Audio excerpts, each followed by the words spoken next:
माझी रोजची स्वामीची सेवा असते. ही बघा, मी रोज नियमाने नित्य सेवा करते.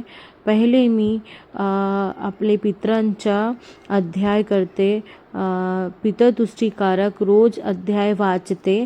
मग त्याच्यानंतर मी स्वामीची स्तुती करते. जे आपले पहिल्याच अध्यायामध्ये आहे श्री स्वामी स्तवन, मी पहिले ती वाचते. मग त्याच्यानंतर मी 11 माळा घेते. बाबांचं नाव घ्यायल्यावर माझा दिवस इतकं चांगलं जातो ना.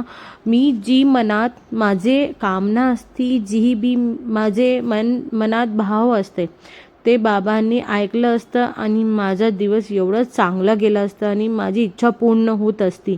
ही माझ्या बाबांवर एवढा विश्वास आहे. आणि रोजाना नित्य मी बाबाचे 3 अध्याय जरूर वाचते. तुम्ही बी वाचवा, मग तुम्ही फळ बघा तुम्हाला काय भेटतं. आणि बाबावर, स्वामीवर विश्वास ठेवा.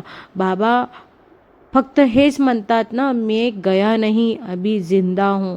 मग बाबावर एवढं, स्वामीवर, महाराजावर एवढं विश्वास ठेवा की स्वामींनी तुमचा हात धरलाय ना. तुम्ही बघा आता तुम्हाला कुठं नेऊन घेतात स्वामी. तुम्हाला माहीत पण नाही पडणार की तुमचं त्रासचे दिवस कुठं गेले. आणि स्वामींचं नाव घ्या. श्री स्वामी समर्थ. जय जय स्वामी समर्थ.